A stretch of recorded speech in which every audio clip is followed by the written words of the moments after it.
Fine. We'll do it live. Okay. Hooray!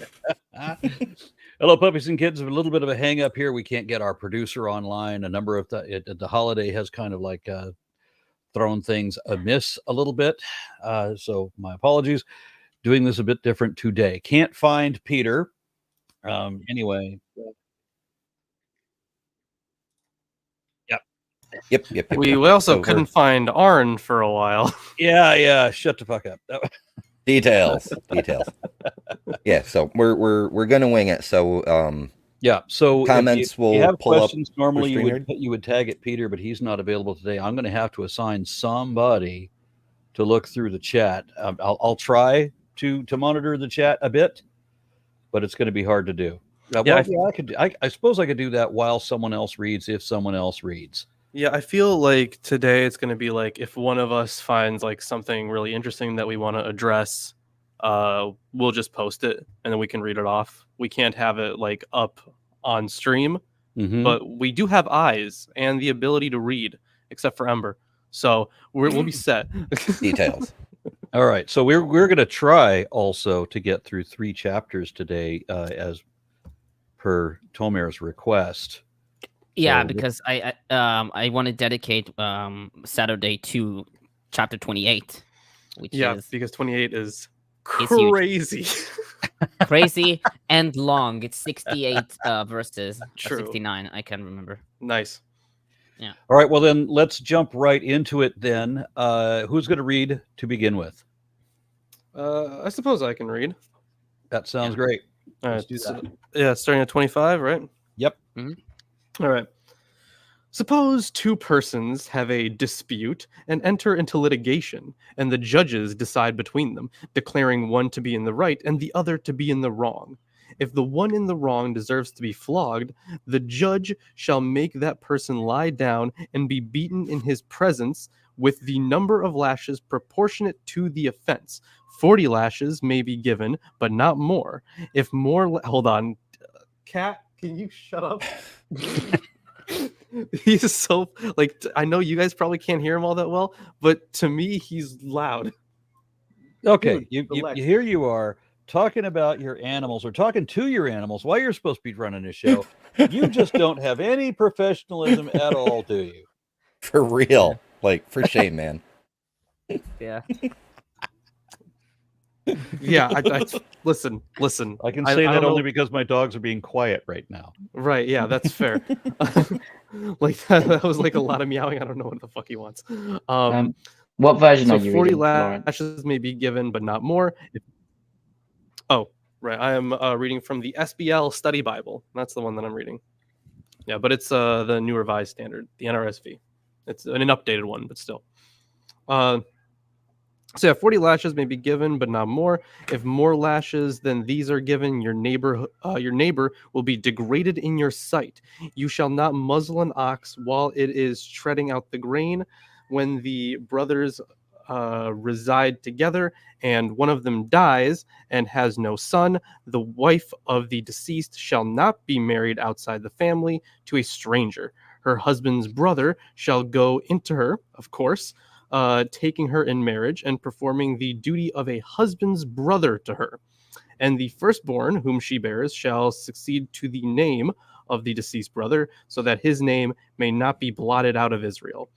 But if the man has no desire to marry his brother's widow, then his brother's widow shall go up to the elders at the gate and say, "My husband's brother refuses to perpetuate his brother's name in Israel. He will not perform the duty of a husband's brother to me."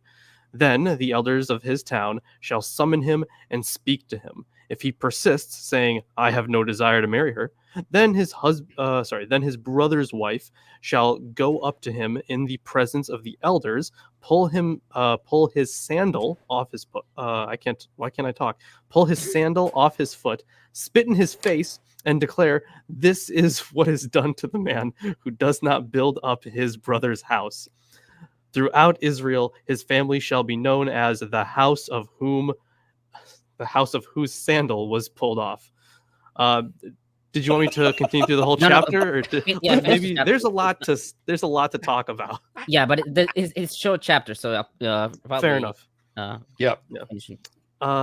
So verse 11, if men get into a fight with one another and the wife of one intervenes to rescue her husband from the grip of his opponent by reaching out and seizing his genitals, you shall cut off her hand. Show no pity. You shall not have in your bag two kinds of weights, large and small. You shall not have in your house two kinds of measures, large and small. You Metric shall, and imperial. You shall have only a full and honest weight, and you shall have only a full and honest measure, so that your days may be long in the land that the Lord your God is giving you. For all who do such things, all who act dishonestly, are abhorrent to the Lord your God. Remember what Amalek did to you on your journey out of Egypt, how he attacked you on the way, when you were faint and weary, and struck down all who lagged behind you. He did not fear God. Therefore, when the Lord your God has given you rest from all your enemies on every hand in the land of the Lord your God is giving you as an inheritance to possess, you shall blot out the remembrance of Amalek from under heaven. Do not forget. Oops. Wait. I got to comment on this one. Yeah, there's a lot to say. You will blot out the name of Amalek from all. Be sure to remember the name Amalek that you're going to blot out so that nobody remembers. Remember that I'm going to write in this timeless tome the name Amalek. The name that you will forget will now be written in stone forever. Yeah, he's going to have The point is that he has no inheritance. Yeah, he has. No descendants. That's the point. It's not like, oh, you should completely forget Amalek. No, it's like you shall wipe him out from existence. Yeah, the idea of blotting out, of course, you have no inheritance, no kind of rule in the later kingdoms, kind of deal. Although that did have interpretations to mean like, oh, here are the people that are going to be allowed in God's kingdom once we get to the eschaton, the day of judgment. This cat is ridiculous, man. I'm fucking telling you. Yeah, lots of stuff. Jesus fuck, where do we start? We'll start with do we start with the lashes? Do we start with the grabbing dicks? Do we start with the Let's start by order. Yeah. What's going on? Yeah. Anybody make notes on which order? I just when we start talking about the grabbing dicks thing, I want to chime in. I put in I copy pasted into the private chat one comment that was addressed All right. to you. Matt White says there is but one punishment for lighting the grail-shaped beacon. It is a spanking, and then the oral sex. Veiled attempt to get Aaron reading more Monty Python. Yeah.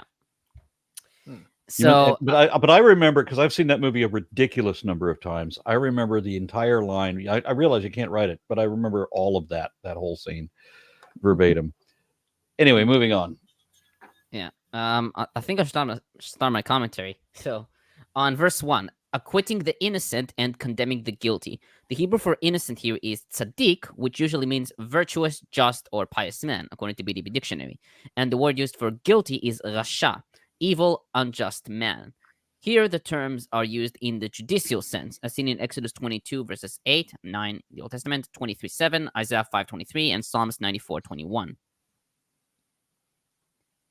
On verse 2, if the guilty person deserved to be beaten. According to 22:18, he who libels his bride is to be flogged. It is not known if flogging was administered to other offenses. Tigay notes that according to the halakha, flogging is administered to those who broke a negative commandment, which does not carry the death penalty, and are described in Mishnah Makot 3, sections 1 through 9. He writes that this interpretation goes against the plain meaning of verse 1, which talks about a feud between people that leads to a judicial discussion. Flogging is found in ancient Near Eastern laws, as Lundbom explained. Quote, Hammurabi 202 specifies that one who strikes the cheek of a superior will get 60 lashes with an oxtail whip. In the Middle Assyrian law, beatings are done with rods. A man who slanders another man's wife and cannot substantiate his claim will get 40 blows with rods, in addition to other punishments, as in Middle Assyrian law A18. One who encroaches a boundary will get 100 blows with rods, in addition to other punishments. Immutable law B8.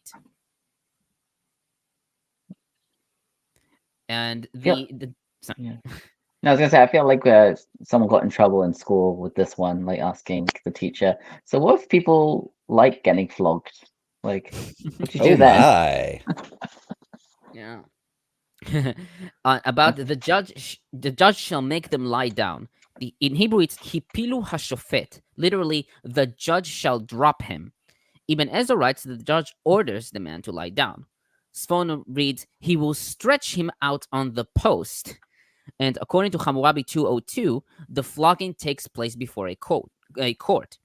And in Middle Syrian Law A57, the flogging is carried out before judges. Lundbom notes an Egyptian artwork which shows a naked man lying prostrate on the ground, with someone holding the feet and another holding both arms over the head. And I have a picture prepared, so I'll just share the screen real quick. Oh, yeah. And present, share screen. Gonna work. Yeah, it's gonna work. Don't worry. Can you see it? Not got a anything.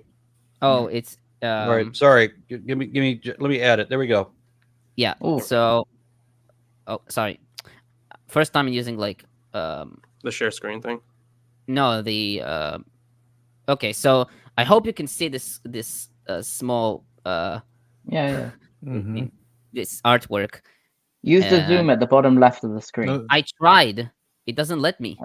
Oh, is that an Egyptian in? How rude. Yeah, that's an Egyptian inscription. That's from the source Lundbom gave. yeah. And I'm sorry for if other chat members can't see it quite well. It looks like instructions how to hold them and everything. Yeah, but I really like this image. He's just naked, and his face is angry. So yeah, I think it's worth He mentioning doesn't enjoy it. the same word is used in Exodus 2:12, where Moses beats the Egyptian guy. He beats him to death. That's that same action. Yeah. Rachel Light says, "Damn, God just can't let that Egypt thing go. Who knew?" And then Yeah. John 73, John 0606 says, having met my brother's wife, I'd rather have a sandal pulled off, to be honest. Yeah. On Fair verse enough. 3. On verse 3, not imposed more than 40 lashes. The motivation for 40 lashes is not given. According to Midrash Tanchuma Buver Bamidbar 28, he is given 40 lashes because the person transgressed against the Torah, which was 40 days in the giving. Mishnah Makot 310 limits the number to 39 to avoid exceeding 40 accidentally. No limit of the number of floggings is found in other ancient Near Eastern laws and can exceed to 100 lashes, as in previously. Lundbom notes that in one Egyptian text, a bastinado, i.e. foot whipping, of 1,000 blows is called for on a man guilty of adultery. Yeah, he basically dies. I mean, Yeah. Yeah. Or I order that that's how I you test sentence the you to be. Messiah. I sentence you to be pounded into jelly.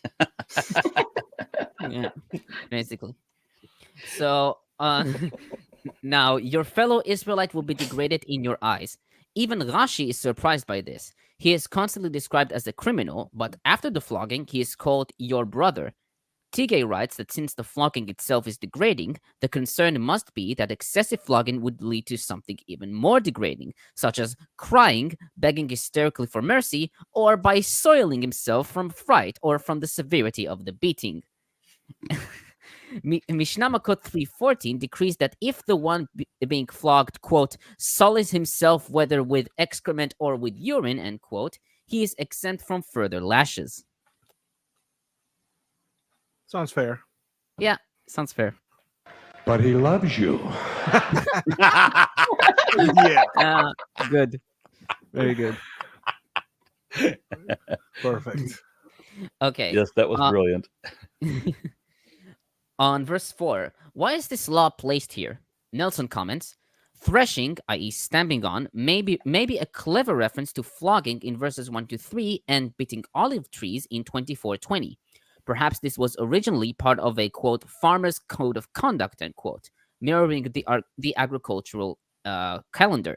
22 verses 9 to 10 are about sowing and plowing. 24, 9 to 21 are reaping. 25 4 is about threshing. The law reflects an ethical principle of wisdom, seen in Proverbs 12:10, and may be included at this point to inculcate a merciful stance toward the offender of verses 1 through 3. Another possibility is that it foreshadows the following Levirate law as a denial of a rightful and appropriate benefit, or even as a wordplay involving thresh or treed and the sexual intercourse denied to the widow there, end quote. According to Sifrei Deuteronomy 2:8-7, this law is applied to any threshing animal. What? I'm just thinking the sexual intercourse denied to the widow, because that's what the widow always wants. My husband dies. I need to screw his brother. That's always the first thought. You got the thing is the continuation of the family name. That line is very important, which is why it's like, oh, he has to so that his name may not be blotted out of Israel. Yeah, the firstborn whom she bears shall take the name. So that's like, a way of keeping someone alive, I guess, through their lineage. Ooh, reincarnation sounds blasphemous. Yes. Okay, I'll continue my comment. I was still on verse 4. According to Sifrei Deuteronomy 2:8-7, this law is applied to any threshing animal, either beast or fowl. The reason that it mentions the ox is to exclude man from it, i.e. to keep him from eating while working. I have no idea how that is connected. Tigay notes that Josephus in Antiquities 4:233 and the Book of Education explained that it is unfair to deprive the animal of a share of what its own labor produces. Now on the Equal rights for oxen. Exactly. I'm like, are we more socially fair-minded towards the fucking livestock than the women? Well, they're one and the same, sir. One and the same. Okay, you hear that, chat? Clip it. Clip Aaron saying that. And take him out of context. I don't think they've got to the period where they're muzzling women yet. Yes, yeah. I think the fact that this law is included here is either they used it as some kind of parallel with one of these, either the law that they just had with the flogging or the Levirate marriage one, but it could have come from another document altogether about an entirely different set of laws. But how they connected it is just very interesting. And by interesting, I mean, I don't know why it was placed here. So there have been a lot of theories on this. And honestly, no satisfactory answer. As always. Yeah. Okay. That's this book. No answers. Yeah. That's because this is Deuteronomy. As I understood it, the only answers are in Genesis. Actually, someone said in... Someone Were you there? someone in I forget who it was, but someone in the Discord said the phrase "answers in Revelation," and I feel like I feel like that'd be a really good channel name. Like I might take that as a channel name, "Answers in Revelation." I feel like that'd be really good. Oh, it'd be a good way to get Ken's attention anyway. True. Mm. Yeah. It sounds like answers in Genesis. Someone asked where Gonna Go For It is, so he gone and went for it. So yep, yeah, he went. He's okay. He's off getting laid right now. Hopefully not with his brother's wife. How did you? Okay. Lest he be unsandaled or unclogged, I guess. Yeah. Okay, now I'll start with verse 5. Fulfill the duty of a brother-in-law to her. The Hebrew it's yevama. The law here seems to contradict the ones found in Leviticus 18:16 and 20:21, which prohibit sexual relations with one's brother's wife. Tigay notes several attempts to resolve this. The Samaritans viewed that only a man's fiancée was subject to levirate marriage, not his wife. Some Karaites read brothers as relatives and not literal brothers. Chazal viewed that the prohibition in Leviticus is a generality, and the present levirate law is an exception. He writes that support for this view is found in Hittite 193 and 195, which place the prohibition of relations with one's brother's wife and the levirate law side by side, thus making it clear that the latter is an exception to the former. Regarding ancient Near Eastern parallels, Lundbom comments, there are no known parallels to the levirate institution in Babylonian law, but practices of a similar nature do appear in Assyrian law, Middle Assyrian law A 30, 33, and 43. Although Godfrey R. Driver and John C. Miles emphasize their differences from the biblical custom, noting also that other Assyrian laws may not support the existence of a levirate marriage. In their view, both the Babylonians and the Assyrians attained the same end by legitimizing children of slave wives and concubines, and by adoption. Therefore, they had no need of a levirate marriage. Better parallels to the Hebrew levirate exist in Hittite 193, at Nuzi, and at Ugarit, where the practice is anticipated in the royal family. It has been argued by some that the levirate marriage was taken over from the Canaanites, which, however, has no support other than the fact that Judah was married to a Canaanite woman, Genesis 38:2. And it's also kind of interesting that the Septuagint, so where it's talking about, and one of them dies and has no son, the condition given in the Septuagint is would have no children, because you use the word sperma, which will just be offspring. Oh, okay. Although the emphasis is typically on the male child, right? Because that's the one that's going to inherit the name and the. I think the lineage to whatever tribe, that's your spot. That's your passport. Like if you're there, you live there. This belongs to you because you have ancestors and you can prove it. And if you lose out on your, you can't, have more male children, that could be a problem. Yeah. And thank you, Isaac, for picking out this quote. Let's see. Matt White says that levirate law, as in baby hair. Yeah, I wanted to bring that one up because the word levirate is like, we say it a lot when it comes to this law, but it's only used in this law, and it's like, what does it mean? It's actually just a Latin word that means brother of your wife. No, something like that. Whatever, wife's brother, your brother's wife, or something like that. Husband's brother, Levir. Husband's brother. That's it. Yeah, from the perspective of the woman. It's just a Latin word that means like, brother-in-law kind of. And I don't know why we use it for this law all the time, but I think as we saw in Lawrence's translation, it didn't use the word lever or levirate. It just said your husband's brother. And I think the joke he's trying to make is that the word levirate, Leveret, means a baby hair, apparently.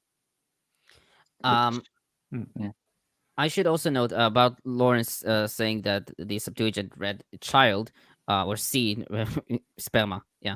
So the expanded meaning of child, Lundbom notes that the expanded meaning of child is preserved in Josephus in Antiquities 4254, the Talmud, Yevamot, and elsewhere, and the New Testament, Matthew 22:24, Mark 12:19, and Luke 20:28, and also in the Vulgate and the KJV.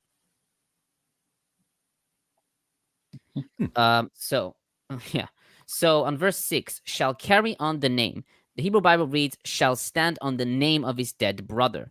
Although Ibn Ezra writes that the firstborn shall have the name of the dead brother, most commentators wrote that to carry on the name means to gain the deceased's portion of the family inheritance. Nelson comments, perpetuate the name is literally stand up upon the name, perhaps implying established or represented, or even succeed to it. This may imply that the levirate practice was thought to benefit the dead man and his ancestors through Israel's cult of the dead. Given the orthodox and reformist tendencies of Deuteronomy, however, it is better to understand what it what is meant in light of similar phrases in Ruth 4 verses 5 and 10 and Genesis 48:6, which involve questions of inheritance. Thus, name implies legal status in regard to inheritance, and loss of the inheritance entails loss of the name, Numbers 27:4. That the heir is explicitly a son in verse 5 means that the possibility of inheritance by daughters, Numbers 27 verses 1 to 11 and chapter 36, is not part of this loss horizon. That's rude. Carry on, my wayward son. There'll be peace when you are done. Lay your weary head to rest. Don't you cry no more. I think this is something that, while it may not be exclusive to the Egyptians, perhaps they might have learned from the Egyptians in this, and I would give them credit for this, because the Egyptians did something that was a little different than their surrounding empires or nations, and that was that they maintain, or they try to maintain, a patrilineal crown, in the sense that the next pharaoh could only be the first male born of the pharaoh, and so on. Whereas in other civilizations, you have sort of people competing from different tribes competing for the crown. And so if we make it that the crown can only be preserved through male children, we maintain the crown within a family, and that alleviates us from thinking that there might be others who might claim the crown instead.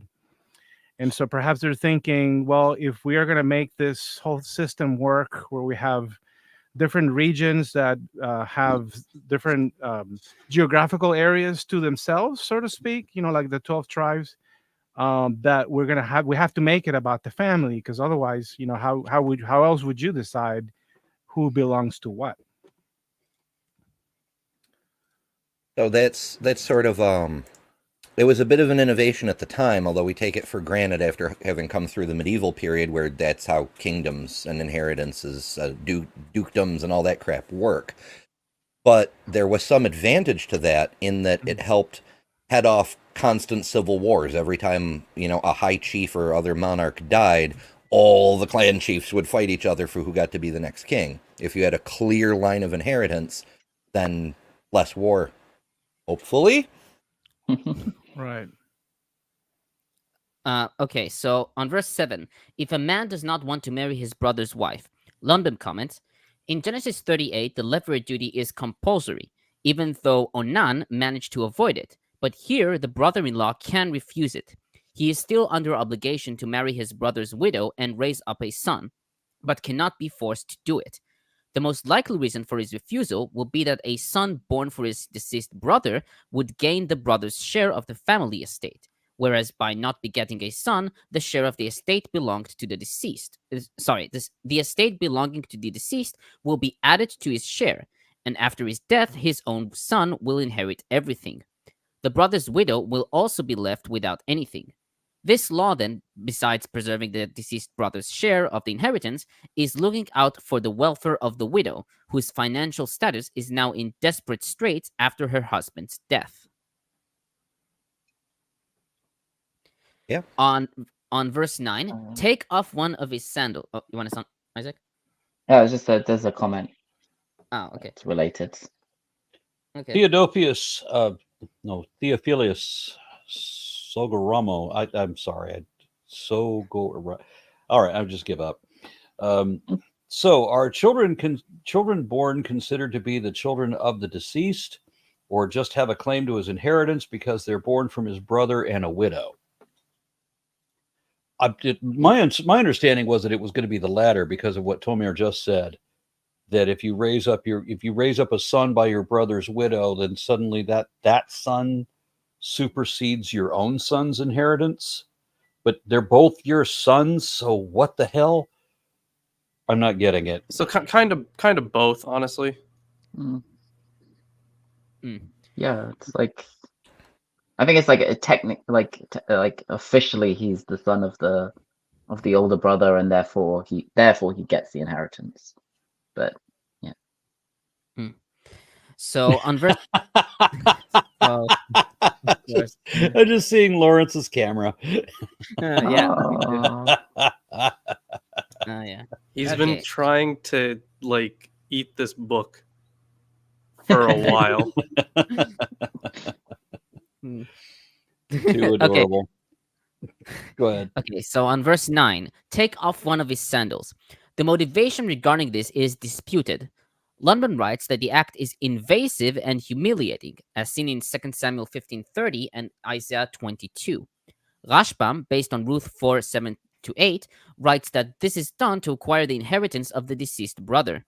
This, however, is rejected by Lundbom and Nelson, the latter noting that the scene in Ruth is very different, and its relationship to what is going on here is obscure. Nelson proposed that a sort of formal legal procedure takes place. He writes, because stepping on ground can indicate a legal claim, as seen in Genesis 13:17 and Joshua 1:3, this loss of a shoe could point to a negation of the man's claim to control his brother's property and a confirmation of the widow's right to enjoy the use of it, perhaps until she marries or dies. Another possibility is that this is an act of release. In pulling off the sandal, the widow may be releasing herself from any obligation to her husband's house and from her ongoing status as a potential levirate bride. Like the sandal, she is untied, quote unquote, from her brother in law and can now marry outside that family to a stranger, verse 5. Then again, the shoe could serve as an emblem of trampling, that is, of his marital domination over her, as seen in Psalm 60:10, which is 8 in the Old Testament, and 108:10, which is 9. And its removal will indicate the termination of his potential marital rights. Conversely, viewed from the man's perspective, this act can be seen as his release from any lingering obligation to marry her. Some interpreters suggest a concrete sexual symbolism involving his foot, quote unquote, as a euphemism for his penis in her receptive sandal, and consider the spitting symbolic of semen. Okay, Some of those all seem right. like I a mean, bit of a reach. It is. But I think the all the things that are meant to be done, right? Like the spinning in his face, taking away of his shoe, like all that stuff is meant to like degrade, right? Because if you take away someone's shoe, it's if they only have one, right? Like in the ancient world, that would have been like a sign of like, oh, this person is poor, which is why the kind of ends off there with what will you be named? The house of the family of the unsandaled one. The unsandaled one, right? So like that all seems to be like this kind of derogatory kind of thing. So yeah, while they couldn't be forced to do it, there was great public shame. Mm-hmm. See, this was reminding me of other prophecies I've heard. At this time, a friend shall lose his friend's hammer, and the young shall not know where lieth the things possessed by their fathers, that their fathers put there only just the night before, about 8 o'clock. Mm. Okay, so now about the spit in his face. The Hebrew it's yarka befanav.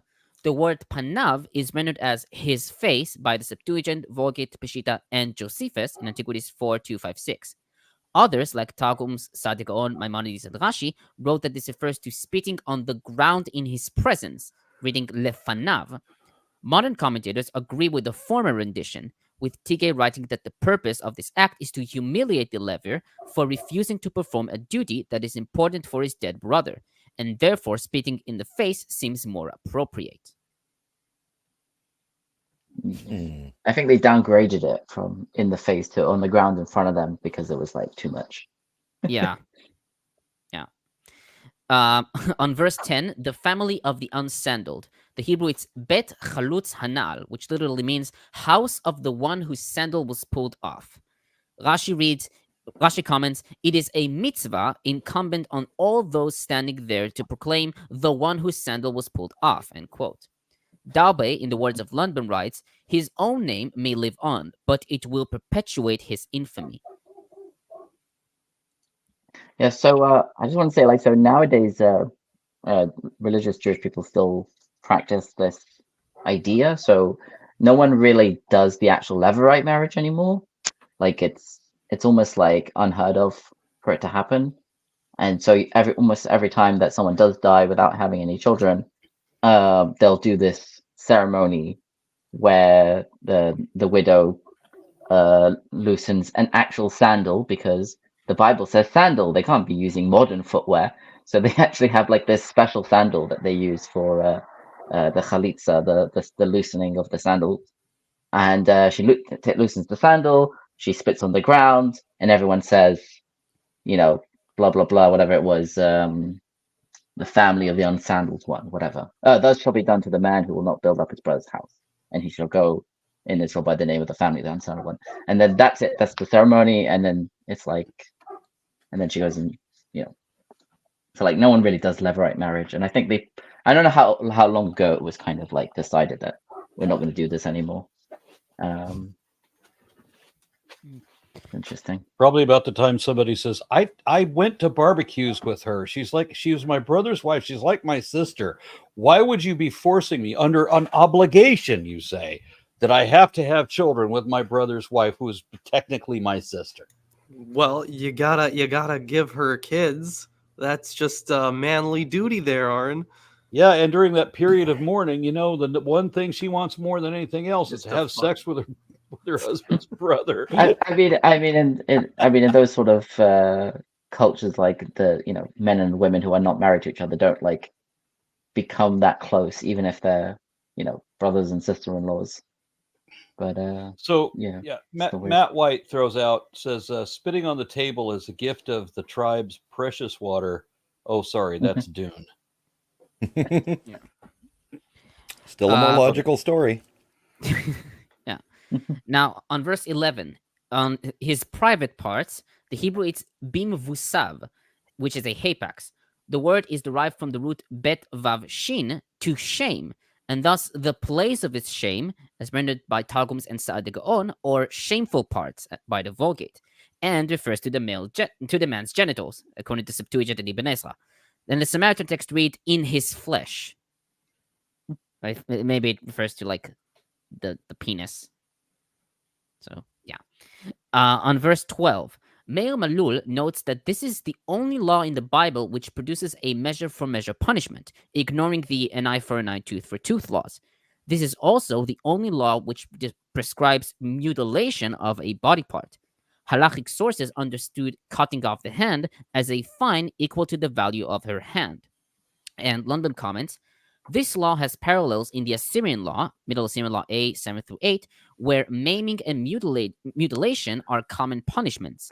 In Middle Assyrian Law A 8, if a woman crushes a man's testicle in a brawl, one of her fingers is cut off. If the other testicle is crushed or simply becomes infected, they tear out two of some bodily organ. The text is damaged, and it is uncertain what is torn off or torn out. Some think it must be the eyes. Others presume it is the breasts or nipples of the breast. Reuven Yaron says that tearing out her nipples would be an example of mirroring punishment, quote unquote.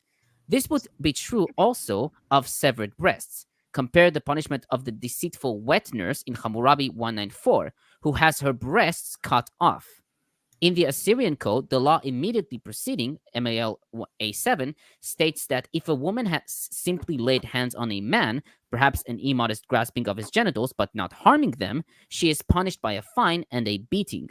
The Nuzi tablets have produced an actual law case where the wife of a slave interfered in a street fight between two men and put her hand on one man's loin, drawing blood. In litigation, she refused to permit eyewitnesses to swear an oath by the gods, so the judges imposed on her a fine of livestock, after which she was given over to the slave owner, who declares, as for Imshenaya, the wife of my slave, since her finger seized him, cut it off. This I feel like for the brokenness, was it the Assyrian text that was broken? Yes. It feels like, I'd have to see the whole thing, at least an English version of it. But if it's that broken, then I would say saying that, they're cutting off tits here might be a stretch, but something is being cut off. And I also wanted to point out, little known fact, they would cut off the finger that is closest in size to the dick. That's a joke, by the way. I'm not serious. Oh. But that would be pretty But funny. it would if be were true. believable. It Yes, would be totally. believable. Yeah. But that's why I had to say it's a joke. Yeah. I mean, I wonder how much of this was going on that it became a law, you know? I just want to point out that Bryce said, just start listening. Tomer, you into some freaky shit. Yeah. Yeah, it's a really weird time to start listening. Yeah. So Matt White comments, forget the sandal, follow the gourd. The gourd's broken. Behold a piece of the gourd. Unused joke from the Life of Brian script. Thank you. Fair. I have the suspicion that there are some people in our chat who may be nerds. Here? No. Are you fucking kidding? I'm not No a nerd. shot. I'm not a nerd. Okay. Versus. That's funny. Where? I looked up what nerd means and it showed your picture. Oh, cool. Very good. I see another comment. Okay, let me see. Where is it in? Okay, here it is. Matthew K offers, goddamn, tearing the nipples off? I know my brothers tried to do that as hazing, but that was just for the purple nurple. TMI. And who was that said that? That was Kip Matthew K. Davis. No, that's Matthew No, K. that was not Matthew Kip. K. That was right? Matthew K. Okay, so That'd be funny if the Kip said it. next chat popped in right after that. Kip Davis says, William J. Webb has attempted to argue that the absence of mutilation as punishment in the Hebrew Bible is a case of redemptive movement toward an improved ethic. I mean, that would definitely be that would make a lot more sense pre-exilically. Post-exilically. Yeah, I mean, the texts that we're thinking of, like, oh, it's so much better than the other people's, were probably written a lot later as well than we. So Yeah. they're not. Maybe. Yeah. Now on And verses, those Persians had some harsh laws too, so I could see why they would want to separate themselves. Yeah. Okay. This on book with it, just everything that it says. I mean, I'm having a hard time understanding how these people could have thought that this is a righteous judge, that this is that this is love and forgiveness and mercy and intellect, that this is a supreme intelligence. I'm having difficulty finding intelligence in any of this. And Yeah. wisdom and compassion.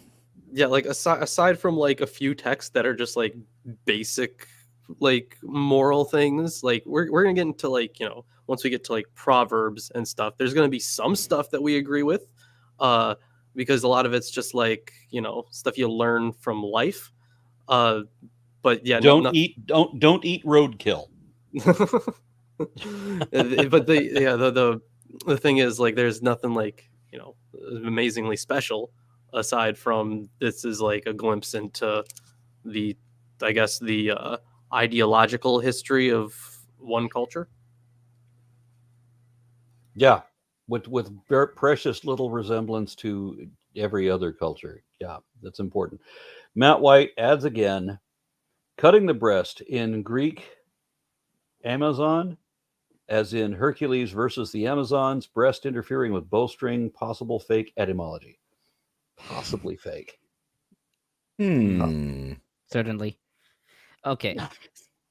Now, on verses 13 to 16, Nelson comments, weights and measures must be the same for buying and selling, and the mere possession of dishonest ones is an offense. Archaeology...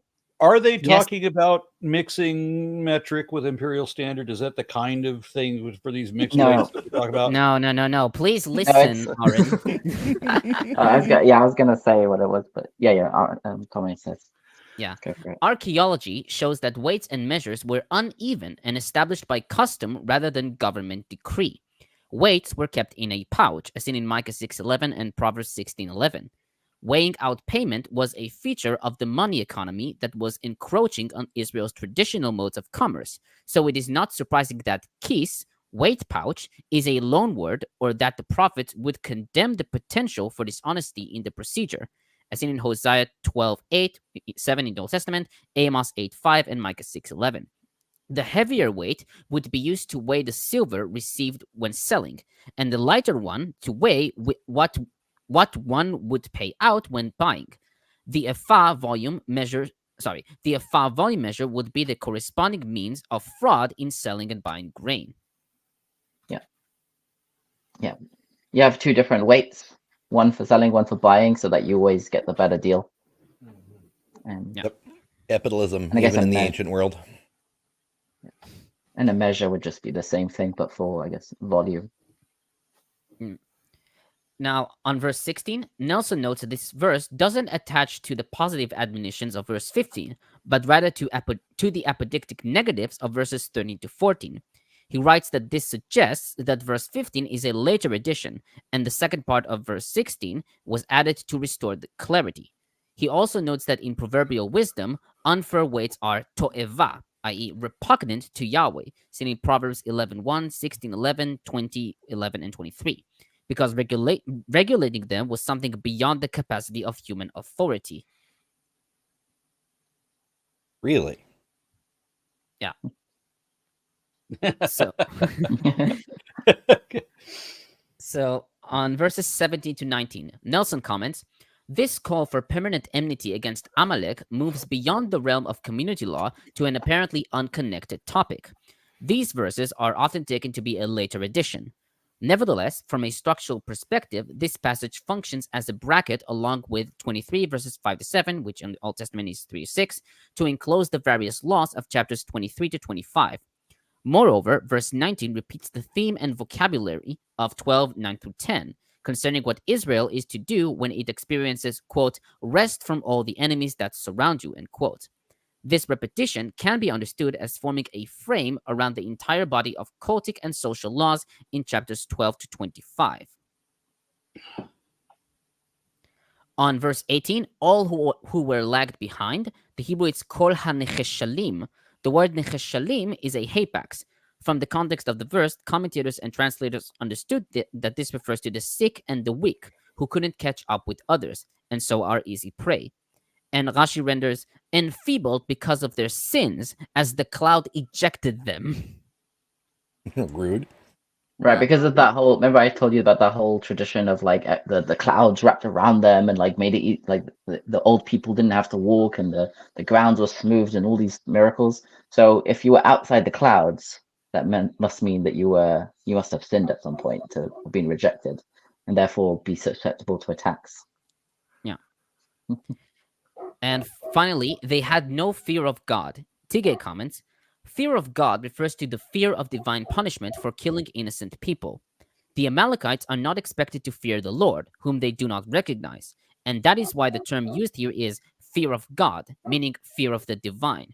The Bible knows that pagan religion also teaches that the gods punish sin, and when it refers to pagans who are or are not heedful of that belief, it uses the more general term God, as in Genesis 20:11, 42:18, and Exodus 1 verses 17 to 20 and 21.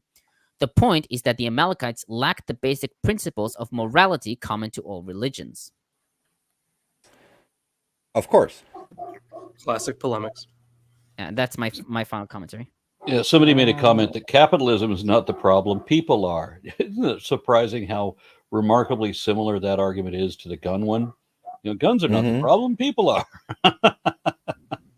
Yeah. Oh, Okay. also Kip's comment here is pretty interesting. Yeah. Oh, which one? Well, let me jump over. Oh, yes. See, the polemic against Amalek as a cipher for the Romans continued to be an important theme among the writers of the Dead Sea Scrolls. That would make sense. They loved reusing. It would be great if Kip were on here to explain what he means by that. Wait, no, it makes sense. Okay, so like during the Roman period, when the Dead Sea Scrolls were being written, they would have used what? Sorry, what? Very messianic. Yeah. They would have used this as a template almost for their Roman polemics. So yeah, that makes sense. Yeah, I But mean, also, Rome it's almost was. as if Kip got a link to this. Actually, he might not have, considering I didn't get one. I don't know how that worked. The email issues. Yeah, So Skip, if you need a link, hit me on Discord.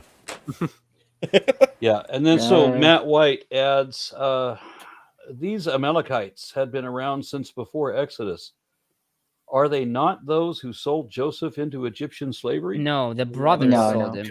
His brothers, or No. the He's thinking Oh, like thinking two. about either the Midianites or the Ishmaelites. It's a bit, or Yeah, not yeah. Ishmaelites, Aravim. Which no, that's the Ishmaelites. Oh, wait, it says Ishmaelites. Oh, okay, well, Yeah, Ishmaelites. well, Amalek is identified as a descendant of Edom, which is Esau. So the idea that, and also Rome is identified with being descended from Edom. So the idea that Amalek, this fiction, mythical enemy of the people going back, being identified with Rome does make a lot of sense. At least with so Second Temple times. So yeah. Yeah. Are we then ready to jump into 26? Yes. Okay, Yeah, we let's spent an just- entire hour on 25, and it was only 19 verses. So Yeah. we need to pick it up. Almost. Yeah, Sure. we're going to try to do 3 chapters today. All right, so chapter 26. This is first fruits and tithes.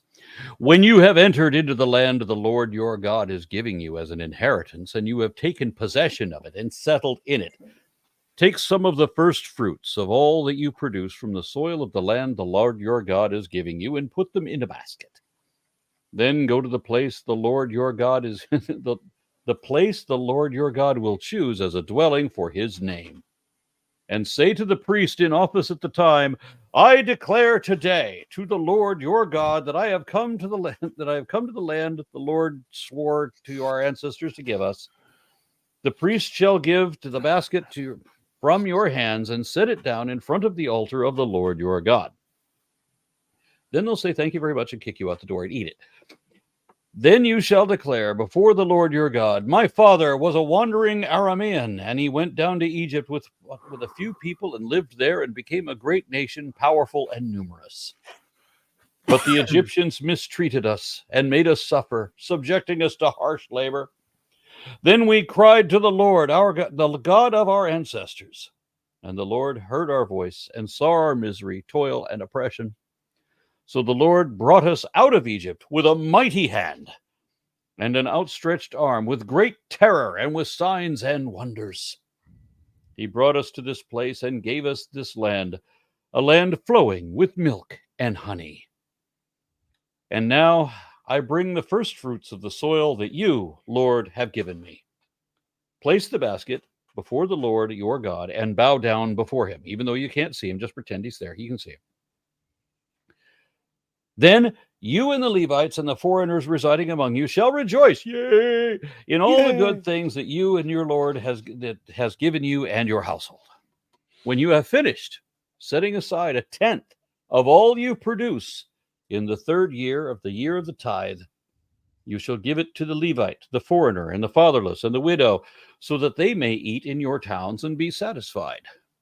Then say to the Lord your God, I have removed from my house the sacred portion, and have given it to the Levite, the foreigner, the fatherless, and the widow, according to all you have commanded. I have not turned aside from your commands, nor have I forgotten any of them. I have not eaten any of the sacred portion while I was in mourning, nor have I removed any of it while I was unclean, nor have I offered any of it to the dead. I have obeyed the Lord my God. I have done everything you commanded me. Look down from heaven, your holy dwelling place, and bless your people, Israel, in the land you have given us, as you have promised, and on oath to our ancestors, a land flowing with milk and honey, and where everything is just a little bit sticky. The Lord your God commands you this day to follow these decrees and laws. Carefully observe them with all your heart and with all your soul. You have declared this day that the Lord is your God, and that you will walk in obedience to him, which really means to us, the people telling you. Never mind. That you will keep his decrees, our decrees, commands and laws, our commands and laws, and that you will listen to him, us, And the Lord has declared this day that you are his people, his treasured possession as promised, and that you are to keep his commandments, our commandments. He has declared that he will set you in praise, fame, and honor high above all nations he has made, that you will be a people holy to the Lord your God, as he promised. What a bunch of bullshit. Okay. So I'll start my commentary. I'm going to guess that the comments of these scholars are not going to be as succinct nor as accurate as what my summary was. Well,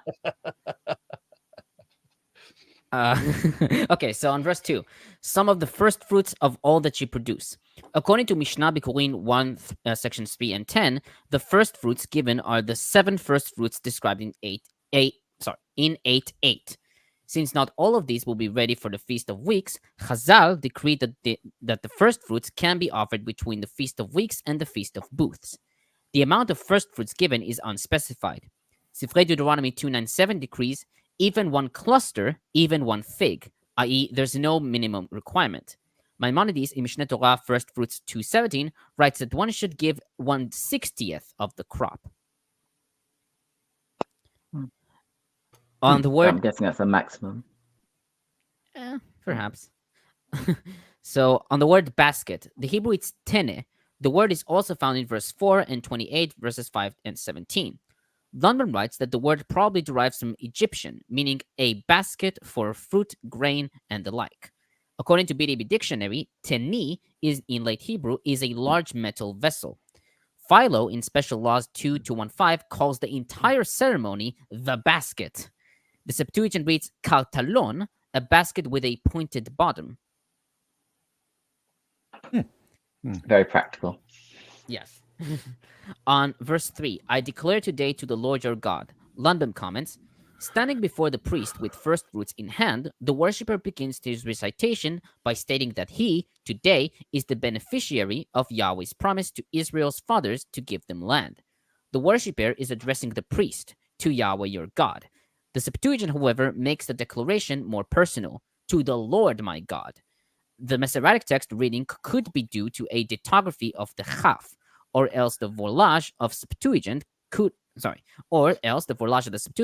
have lost a chaf due to haplography, double chaf in succession. If the Masoretic text reading is correct, then first-person language does not begin until verse 5, where it continues on to verse 10. Verses 5 through 9, the prayer in these verses is a short summary of Israel's history from the patriarchs to the settlements. Cohen-Zemach writes that this prayer has its roots in ancient sources, Exodus 1:7-9, 12-14, and 3:7-9. He notes, however, that the prayer has gone through a Deuteronomistic editing with the following differences. 1. The role of the angel is omitted from Deuteronomy, which rejects the possibility of mediation between God and the people by an angel. 2. God is called the God of our fathers in verse 7, a common theme in Deuteronomy, which usually hints to the promises given to the patriarchs, seen in 1:21, 4:1, 6:3, etc. And 3, the phrase that begins with in a mighty hand and ends with by signs and portents in verse 8 is a distinct Deuteronomistic phrase, found in 4:34, 5:15, 6:22, etc.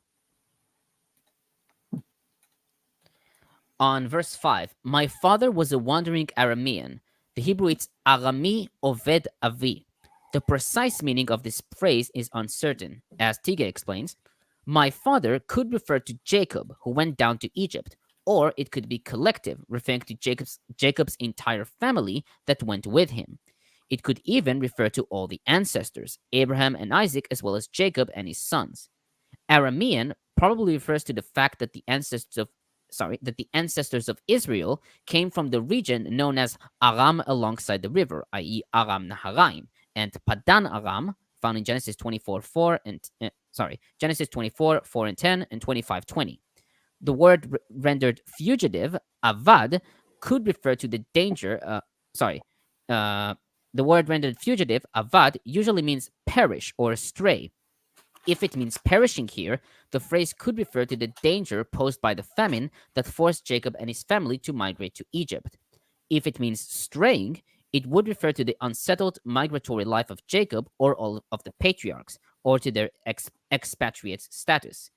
If it means fugitive, it would refer to Jacob's flight from Esau or from Lavan, seen in Genesis 27:43 and 20-27, end quote. Tigay prefers reading Oved as fugitive, based on the Cockney Akkadian verb abatu, which could mean to flee, and from Assyrian roll inscriptions of the 8th and 7th century BCE, which refer to Arame Munaptu, fugitive Arameans. The early translations vary. Septuagint reads, "My ancestor abandoned Syria." Vulgate, "The Syrian pursued my father." The Peshitta, "My father was taken to Aram." Targums and Sadagon read, "Lavan the Aramean wanted to destroy my forefather." And the SBL Study Bible notes that that the wandering Aramean refers to Israel's North Syrian ancestry traced through Abraham, as well as Jacob. So he agrees with that. One of the last interpretations you gave. Yeah. Do you want to jump to the comments quickly and then go back? Yeah, we're stacking up on comments. Oh, wow. Okay, so I think where we were. I think were we at? I got it. So Deuteronomy 26:5-10 was considered by Gerhard von Rad as an ancient creed of national identity, stretching back to before the 8th century BCE. Yeah, that's von Rad for you. Early scholarship. So. Then Matt White adds, Aaron Rod, that says, "My bad, I'm expecting the Bible to have consistent storytelling. Damn my nerdy hyperfocus." I'm expecting the Bible. Well, I'm not even going to go. I should make a video about what I would expect from the Bible that it does not provide. Right. And then some guy named Kip Davis says, Deuteronomy 20. Wait, I read that one. That was double copy, I guess. Kip adds, says, also the reference to a wandering Aramean seems to have prompted some early Jews to think that their oldest scriptures were written in Aramaic, i.e., first Enoch and the Genesis Apocrypha. That's very funny to view First Enoch as an early text. That is hilarious. Like through the story itself, sure, but considering all of its themes and language, like no one would ever place that early. Wait, is he saying that they thought that First Enoch was one of the oldest scripture, or are they saying that First Enoch contains the idea that the earlier scripture was written in Aramaic? I mean, from the context, saying "i.e.," it kind of sounds yeah. It kind of sounds like he's saying that. Lawrence, you told me that the scholarly opinion, as you understand it, is that the oldest books are not Genesis. They're not Job. They were Hosea. Yeah, Hosea is one of them, and Amos is the other. Amos, thank you. Okay. And then, let's see, Kip Davis adds, the attempted revival by the Hasmoneans of the ancient Hebrew script. Lawrence, why don't you read this? The attempted revival by the original Hasmoneans of the ancient Hebrew script may have been part of an effort to polemicize. Polemicize. Yeah, polemicize is what he meant. Yeah, against rivals who preferred the Aramaic scriptures. Yeah, so the modern Hebrew script that you see is actually derived from the Royal Aramaic script. So they would have only adapted that after the Babylonian exile, probably. And and I think if you look at like certain like Hasmonean coins, they use the more ancient Hebrew, I guess ancient Hebrew script, which looks more like Phoenician. Proto-Hebrew. Yeah, Proto-Hebrew script is what you might call it. Yeah. So it's almost identical to Phoenician script. Or isn't it like ancient Canaanite, right? Isn't it? Yeah, Canaanite would have used it as well. Yeah, and people, Yeah, it's a very archaized form. I'm in this weird quandary between humiliation and zeal, because you guys are completely over my head in what we're talking about, and I'm struggling to catch up. And it's a strange thing that I enjoy both aspects I'm talking about a subject that I'm interested in with people who clearly know a whole lot more than I do. Let me struggle to catch up with them. It's a balance. I mean, that's a good question, because this is really an important thing. Do I have this right? But is it where the Jews that are taken captive over in Babylonia, they are forbidden to speak Hebrew, right? So they're forced to adopt the Aramaic language, which is a Babylonian language, right? Isn't Aramaic no, like a sub? Well, who spoke Aramaic? No, Aramaic would have been right. Because Aramaic would have been less than just like Hebrew. But it's I think it was the Akkadians, I think, that brought it to Babylonia or something like that. No, I've got the same question though. I've never understood. Hebrew is the language the Bible is written in. Somebody help me. Where the fuck did Aramaic come from? It's just a. So Aramaic is, to my understanding, kind of like would you call it a sister language of Hebrew? Yeah, but it's a derivative thereof, right? No. That's siblings. They're siblings. And most Semitic languages. Yeah. So you would have had like Hebrew would have been mostly closely related to Canaanite languages like Aramean and what's the other one that we have? Like we have sourcing for. I don't know. Let's say Aramean would have been more or less identical to Hebrew, and Edomite, and then Aramaic would have been like the next branch over, and it's very, very close, very, very close. And also, Aramaic, because of some empire stuff, ended up becoming the lingua franca of the entire area, because I think there was like people that were using cuneiform invaded a place that was using Aramaic, and then they started using Aramaic back in the empire. I can't remember. I mean, Kip might have a bit more. I mean, the thing about cuneiform is since it's what you call phonetic, I'm not sure what the word you'd use for it, but the thing is you can write multiple languages with cuneiform script. So the let's see, that's at least to my understanding, right? Probably be better off asking like Josh about that or something. Well, let me just read through the comments. Isn't there an expert in an the answer chat? has popped up. First of all, Matt White says, Ra, are you suggesting that Arameans migrate? Can we get off the Monty Python reference? Much as I love them.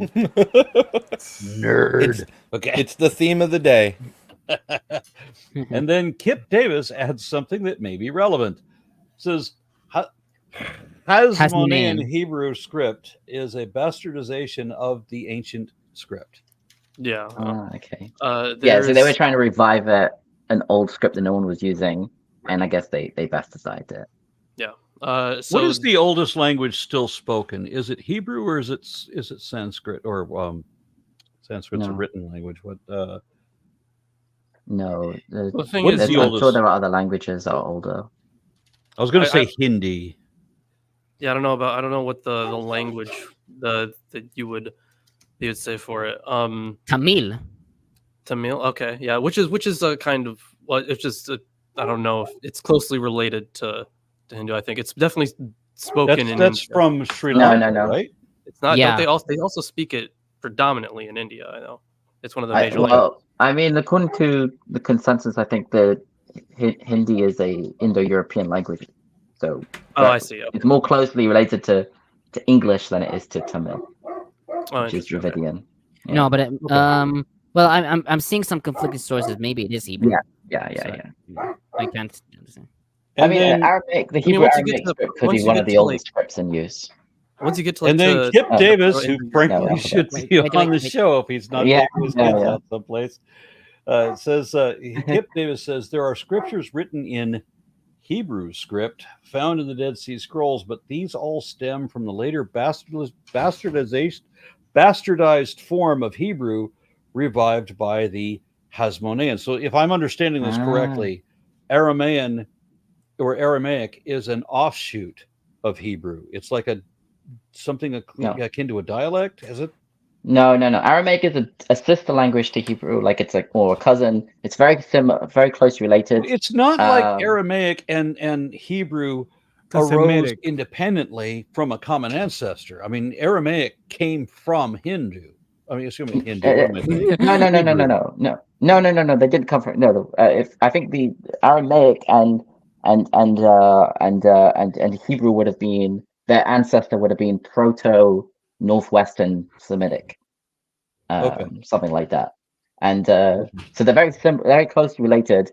But Aramaic was like, I think the people who spoke Aramaic would have been Arameans from that area.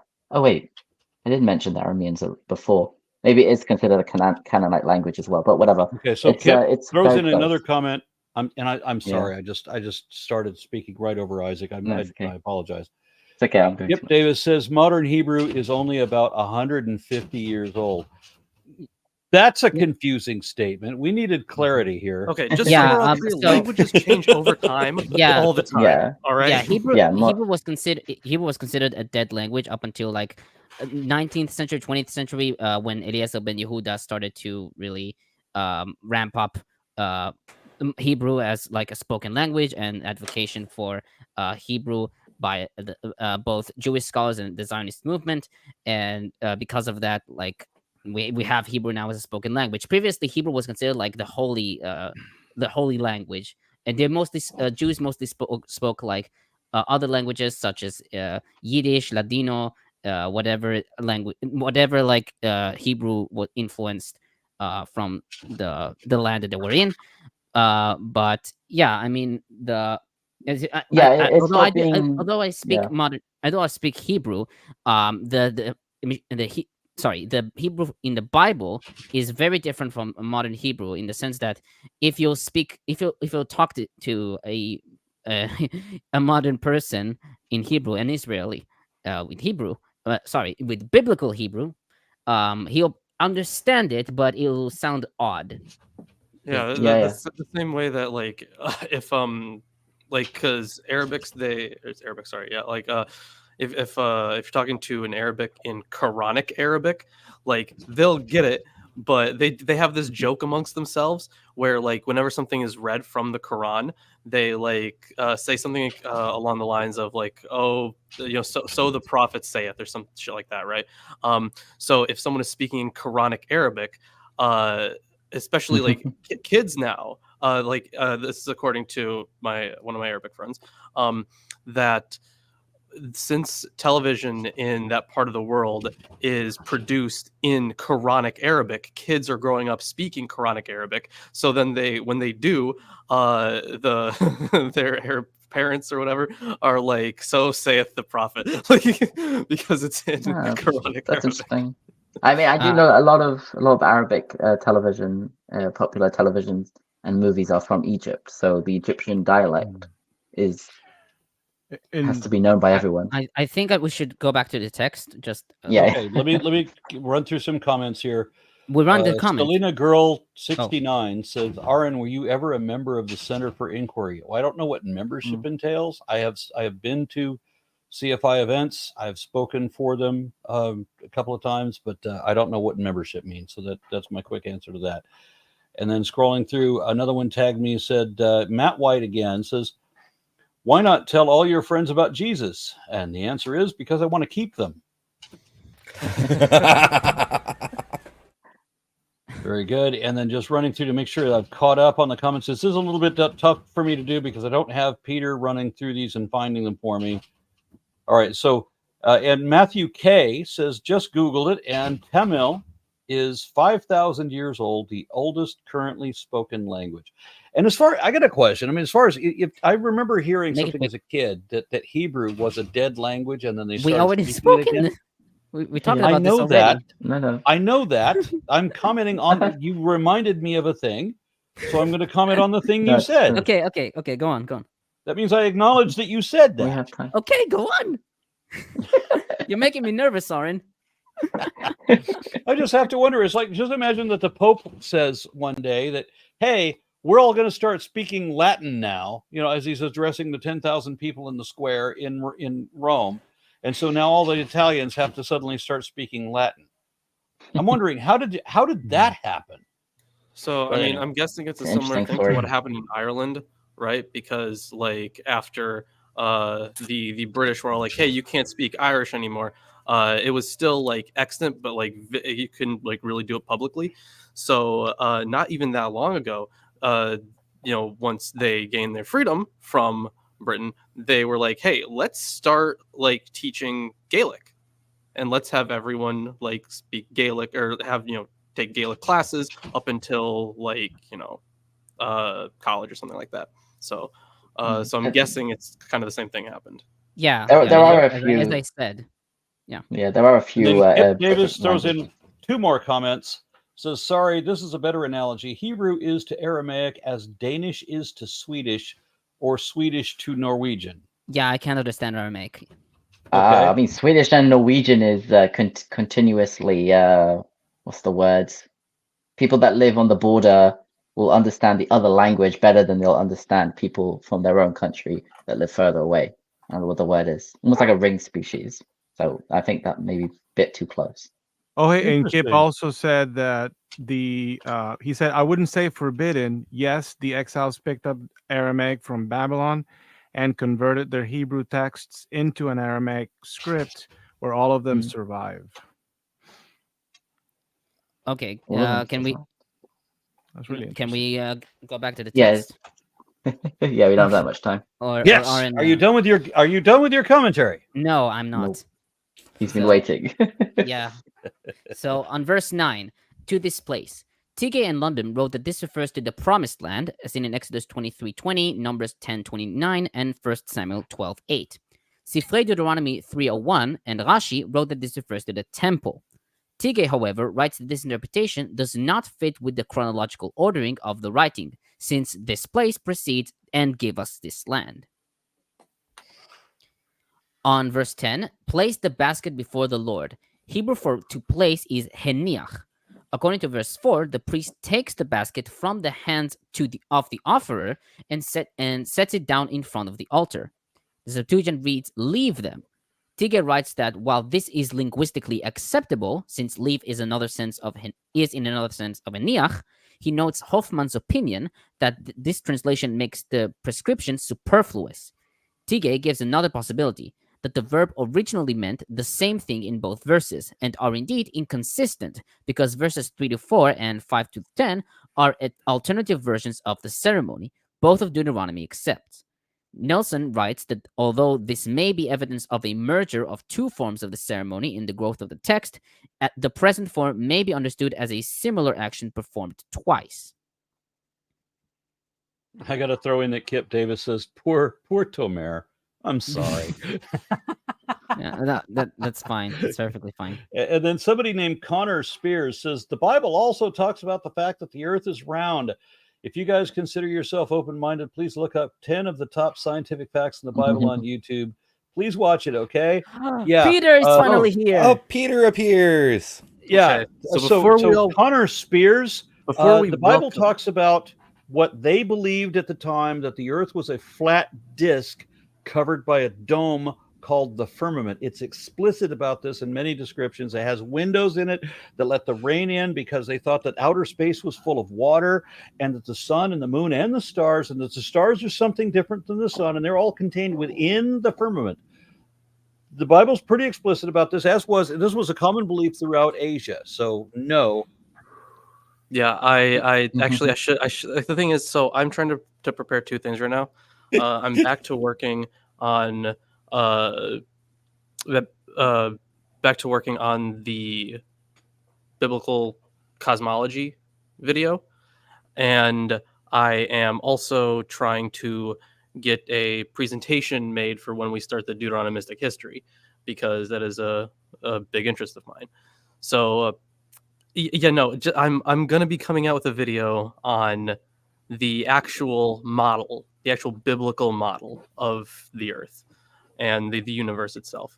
So hopefully, You're unmuted, Darren. Lawrence, would you please confer with me on that at some point? Because I just want to make sure that you don't miss a thing. absolutely. You're familiar with this book, Lawrence? Yes, I've read that. Yep, Yeah. it's great. I think that's where they got it from. That book? No, the Babylonian map of the world. Yeah. They saw the world yeah. that The way. Babylonian It's map of the a world, and circle. then the references in the Babylonian myths about them traveling through the heavens. There's a whole bunch of it there. That's a really great book. So if Yeah. to the guy in chat, don't remember your name. You can read Horowitz's what is it? Ancient Mesopotamian cosmography. Was that the name of it? Cosmology. Cosmology. Okay, yeah. Yeah, So- cosmogony is the creation. Cosmology is the form it takes, I guess. Yeah, I'm so Mesopotamian excited about this, cosmology. Yeah, that's what Lawrence. it was. I want That's I what- want to collab with you. Yeah, Mesopotamian 'cause this is a- cosmogeography. That's why. Okay. Yeah, this is a big deal topic for me because there's just everything especially when I'm reading the Quran, which is based on the Old Testament, was actually based on the entirety of the Bible, but like the reference to Daniel where I know it's a dream, but it's still the perspective that the devil takes Jesus up and it shows him all the kingdoms, but you can't see all the kingdoms from a tall tree or a high mountain. Right. And then when Jesus says he doesn't know when he's going to return, but he hopes it's not in winter. It's not winter everywhere because we're on a globe.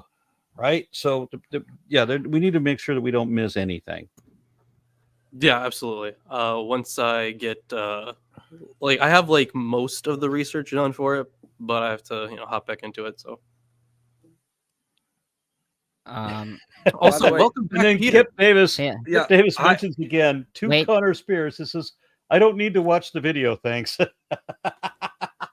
Hey guys, my apologies for being late, but Arn, I can correct you. Outer space isn't full of water. It's actually right outside my house, and so it caused the power to go out. We're currently having floodings all over the Netherlands, and there's a stream running just past my house, and it messed Oh with my. the Wow. electricity. Oh. So we have been sitting in the dark for the past few hours. They now wow. put a generator, so we at least have some power. It's going to probably be restored in a couple of hours, but Peter, yeah. So Peter, that's I'm why reminded I wanted to ask you some time ago for your phone number. So be sure when this show is over, send me an email or something. Let me have your Yeah. actual phone number so I don't have to try to contact you on Facebook, since that obviously doesn't Well, work. well, in this case, that wouldn't have worked either because I have Yeah, a phone no power. that needs power, so that wasn't working either. I do Yeah. have a mobile phone. I'll get you that number at least. But Yeah, yeah, I'm loving that is one of the sucked. people in the chat just told Kip Davis to go watch a YouTube video to find out about the Bible. That's what the evidence is, apparently, Arn. It's I get true. I told mean, that all the we're all on time. YouTube. Yeah. Yeah. Yeah. No, Peter, it's glad you're joyous. okay. I was I'm getting fine. a little bit worried, but does this mean that the kid finally took his finger out of the dike?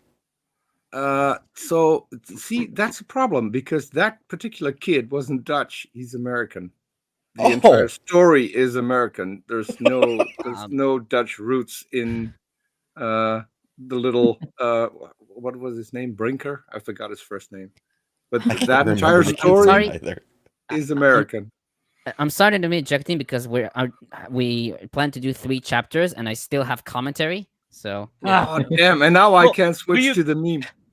What the hell's the matter with you, Tomer? Why don't you read it? yeah, I wonder why. Okay, so on verse 12, the 3rd year, the year of the tithe, Tigay comments, the second phrase is puzzling since tithes are given every year. Some scholars have suggested that the phrase is a relic of a time when tithes were obligatory only every 3rd year, but there is no independent evidence that such was ever the case. Hoffman suggests 2 possibilities. The first is that the phrase reflects the farmer's perspective that only the 3rd year is a tithe year, because only in that year must he give the tithe away, whereas in the first 2 years he keeps it and personally consumes it at the temple. Hence, those are not really tithe years in his consciousness. Hoffman's second suggestion is that the phrase means, that is, every 3rd year of the years in which tithe is given. Since tithes are not given in the 7th year of a sabbatical cycle, 4 years elapse between the second poor tithe of one sabbatical cycle and the first poor tithe of the next cycle. and the phrase means to correct the impression that the third year means exactly every 3 years. Verses 13 to 14, Nelson comments, a pre-Deuteronomic affirmation of ritual innocence, compared 21:7 and Psalms 26 verses 45, can be traced in the verbal chain and partitive mean prepositions within verses 13 to 14. Quote, I have removed from, I have not transgressed any of, I have not eaten any of it, I have not removed any of it, I have not offered any of it, end quote. These concerns point to potential misuses of the tithe that transcend Deuteronomy's horizon of social benefit and deal instead with issues of proper ritual behavior. The tithe has to be removed, quote unquote, from one's house because it was a holy thing and not for personal use, compare 22:9. Transgress is probably part of the old formula because of its wordplay. Touching such holy food while involved with a dead body during mourning or while in some other unclean state was illicit. Offering it to dead ancestors or using it as a meal in a house of mourning, Hosea 9:4, Jeremiah 16:5-9, would also bring the holy tithe into contact with ritual impurity. On verse 14, nor have I offered any of it to the dead. Rashi comments, to make a casket or shrouds. Tigay notes that this practice was widespread in the ancient world and is also attested by some Jews in the Second Temple times and later, seen in Tobit 4:17. He further notes that in some graves excavated at Samaria, holes were found in the floors, which served as receptacles for food and drink offerings to the dead. Lundbom comments, although many have said that offerings to spirits of the dead were not made in Israel, the practice is held up for ridicule and considered idolatrous in Isaiah 8:19, Psalms 106:28, and Sirach 30 verses 18-19, and letter of Jeremiah 27. Others argue that a cult of the dead exists in Israel, similar to cults that existed elsewhere in the ancient Near East. Even Driver considered that giving food to the dead, commonly practiced in Egypt but not otherwise attested in the Old Testament, might nevertheless have prevailed among superstitious Israelites, for whom prohibitions such as those in 18 verses 10-11 became necessary. Ridicule of such practices by the prophets, for example in Isaiah 8:19, points indirectly to their existence in Israel. Also, in the Old Testament records Saul's visit to the witch of Endor in 1 Samuel 28, an embarrassing account of someone, a king no less, calling up a spirit of the dead, which is said to have succeeded. Although foods are not mentioned, necromancy elsewhere combines sacrificial offerings with invoking the dead. In 1 Samuel 28:7, the witch is given the title Ba'alat Ov, which can be translated mistress of the bottle-shaped pit, with Ov now known to mean ritual pit. The present disclaimer is thus taken by some to mean that the worshipper did not use any of the tithe as an offering to the dead, which would have been an indirect violation of Israelite law and religion. Theodore J. Lewis says that although normative Yahwism did not allow a cult of the dead, there is evidence enough that from time to time one did exist. Oh yeah, didn't Theodore J. Lewis? Yeah, he wrote a very recent book, the huge one. I forget what it's called, but it's very recent. I have a copy of it too. God damn. Okay, it was recommended by Josh. Have you heard of the Osiris Garden? So there was an ancient practice in ancient Egypt where they would put a box. I heard the word casket, so that kind of made me think about it. Where they would be the ritual. Every family would do this once a year. They would gather mud from the Nile and then put like vegetables and fruits in it and a whole bunch of stuff, and then bury that. And then the whole thing was to then watch it, spring life with all kinds of fruits and all the magical things that would come off it. And it's all in light of their worship of Osiris and their belief in the resurrection. So I wonder if this is kind of given warning to say, hey, don't, whatever you do with it, you cannot do this. So yeah, that's an interesting example. I don't know if you guys have heard of this before. Interesting. I think the book that Lawrence mentioned is The Origin and Character of God. Yes, Origin and Character of God. Yes. Yeah. Okay. Cool. Okay. Now on verse 15, Nelson comments. Verse 15 concludes the declaration with an appeal for a beneficent theophany from Yahweh's heavenly observation post, found in Psalms 102:20 in the Old Testament 19, and for a fertility blessing implicitly connected to heavenly rain. The notion is similar to that of 11 verses 11 to 12 and 14-15. For Deuteronomy, it is Yahweh's oath and Israel's obedience to social welfare legislation that brings fertility, not the ritual concerns hinted at in verse 14. This blessing falls not only on the ground, quote unquote, but upon Yahweh's people, a keyword that connects forward to the next paragraph. And finally, on verse 17, you have declared this day. Hebrew, it's he'emata hayom. The word he'emata is a second singular hif'il of the root aleph mem resh, to say, which McCarthy calls puzzling, with Yahweh being the subject. Literally, Yahweh you have made to say. The Septuagint and Vulgate read, today you have chosen God. Targum Onkelos reads, Lord, you have distinguished today to be a God. And Targum Pseudo Jonathan, the Lord have you confessed with one confession in the world this day. Nelson renders, you have caused Yahweh to agree, taking the hif'il as a causative in the sense of induce someone to say, or less actively, let's stand or accept what someone says. And that's it for 26. Yeah, is Right, the are we- hif'il causative in general? I can't remember. It's like normally there. I don't know. Is that the general? All right, much appreciated, Tom Eric. We're gonna make a trip. We're gonna make an attempt. We got a half hour.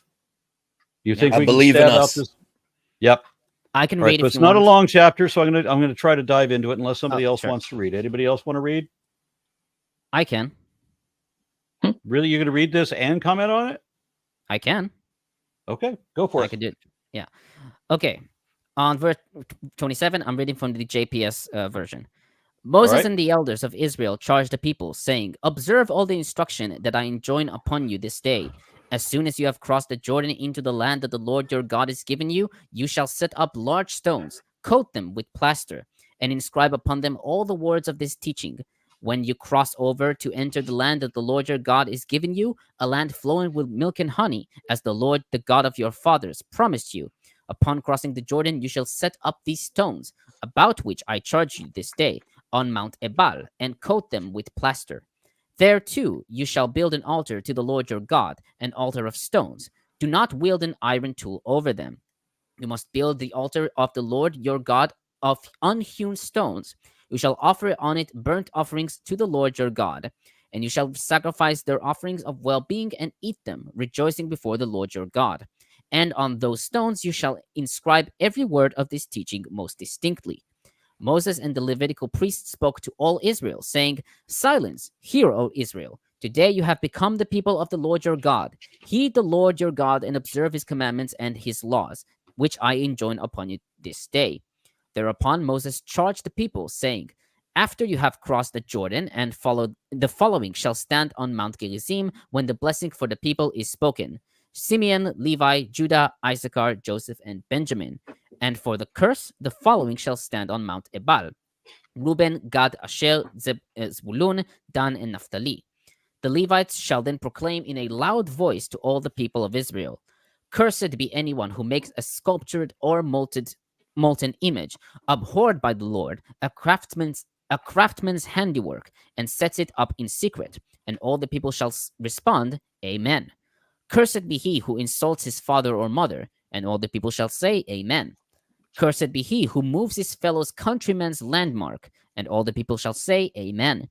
Cursed be he who misdirects a blind person on his way, and all the people shall say, Amen.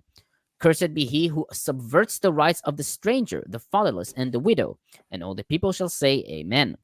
Cursed be he who lies with his father's wife, for he has removed his father's garment, and all the people shall say, Amen. Cursed be he who lies with any beast, and all the people shall say, Amen. Cursed be he who lies with his sister, whether daughter of his father or of his mother, and all the people shall say, Amen. Cursed be he who lies with his mother-in-law, and all the people shall say, Amen. Cursed be he who strikes down his fellow countryman in secret, and all the people shall say, Amen. Cursed be he who accepts a bribe in the case of the murder of an innocent person, and all the people shall say, Amen. Cursed be he who will not uphold the terms of this teaching and observe them, and all the people shall say, Amen. Amen. So, Amen. Ramen. The one major note I have, because I know we'll go over the curses one by one. So what is it in verse 9, where he's saying, "This very day you have become the people of the Lord your God." It's really interesting that this comes with the laws, because when you take over in the ancient world, you take over a new place, they'd have new laws, and they would be a vassal, or just part of your group now. So this is kind of indicative of that kind of vassalage culture, I guess you would call it, which is interesting to me. Mm-hmm. Okay, so I'll start my commentary. On verse 1 through 8, Nelson comments, "This is obviously a composite text. Moses gave what is essentially the same command twice, first in verses 2 to 3, and then redundantly in verses 4 and 8.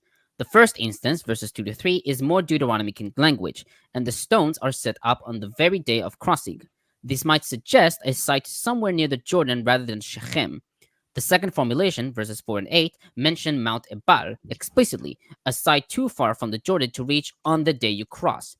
This suggests a later revision interested in pinpointing the locale of this action at Shechem. Finally, a third element, the requirement for an altar and sacrifice set forth in verses 45 to 7, interrupts this second command regarding stones, creating some confusion about which stones are to be inscribed. Compare Joshua 8:32. The insertion of verses 5 to 7 seems to reflect a melding of separate traditions, one involving a stele and one an altar. Stele. On verse 1, Septuagint omits the people. McCarthy notes Lofink's opinion that the Septuagint text is most likely the original, with the Masoretic text representing a secondary expansion. On verse 2, when you have crossed the Jordan, the Hebrew Bible reads, "on the day you have crossed the Jordan," as in the KJV. According to verse 4, the commands given in verse 2 are to be held on Mount Ebal. According to Tigay, it's located almost 50 kilometers from the crossing of the Jordan, which is too far for the Israelites to reach there on the day they've crossed the Jordan. He writes that this verse shouldn't be read literally, but be read as once you have crossed the Jordan, i.e. not necessarily on the same day. Now, coat them with plaster. Tigay comments, if the text was engraved through the plaster into the stone, the white plaster would highlight the dark color of the letters.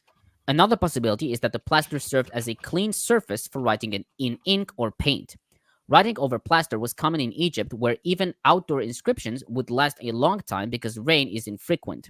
Semitic inscriptions on plaster have been found on the wall of a building at Kuntilet Ajhut in the Sinai and at Deir Allah in the eastern Jordan Valley.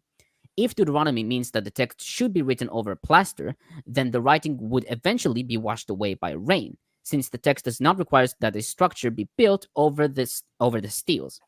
This would mean that the inscription is only for use at this one-time ceremony. On verse 4, on verse 4, Mount Ebal, Samaritan text reads Mount Gerizim. Basically, both read Mount Gerizim. Yeah.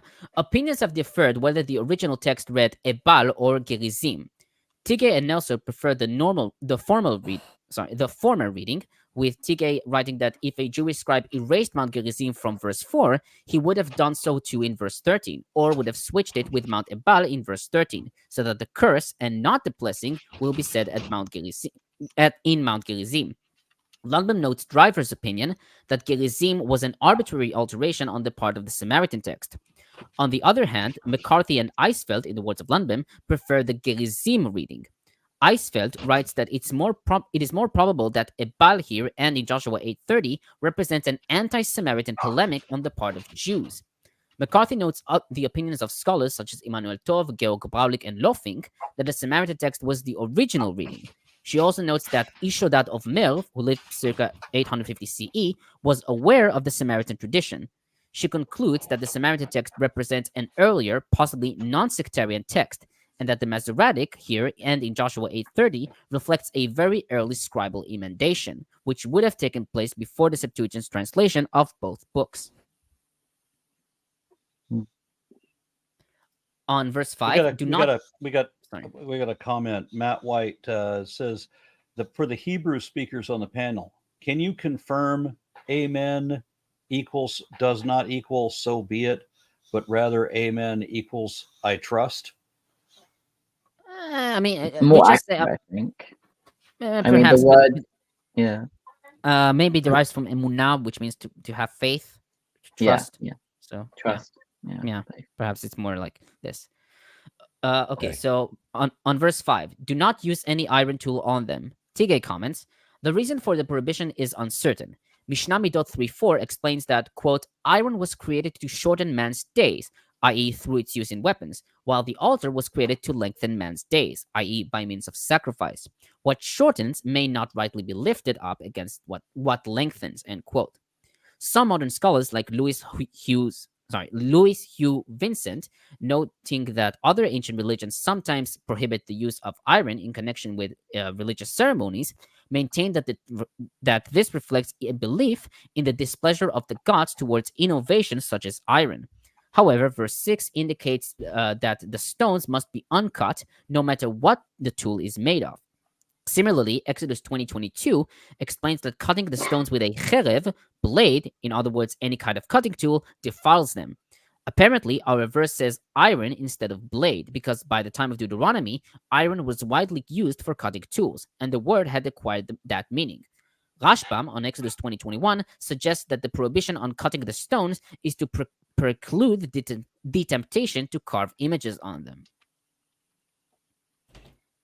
On verse 8, Nelson comments. I just want to say there's a tradition that the altar in the temple and stuff, they couldn't use blades or metal to cut the stones. So there's like this tradition that all the stones were cut by this worm called the shamir worm, and they still don't. Some people have tried to explain away how this worm worked. And apparently, some say that it caused a radiation, and that would cause the stones to split, or something like that. That'd be a neat trick. Now, I do want to ask: is this the same altar we're talking about from Joshua? Does Joshua set up an altar on Mount the Ebal? other side once he I crosses think the I so. river? forget where he does that. It's supposed to be Mount Ebal on one side. I forget the mountain on the other side, but there's blessings for one mountain and curses for the other. Oh, I was Yeah. just oh my god, I was just So, reading something about this. Hold on. Yeah, Kip Davis just posted saying Adam Zerzel thought that he had excavated Joshua's altar on Mount Ebal. It is comically large and located on the wrong side of the mountain. Yeah, It might be actually- might be one of those high places.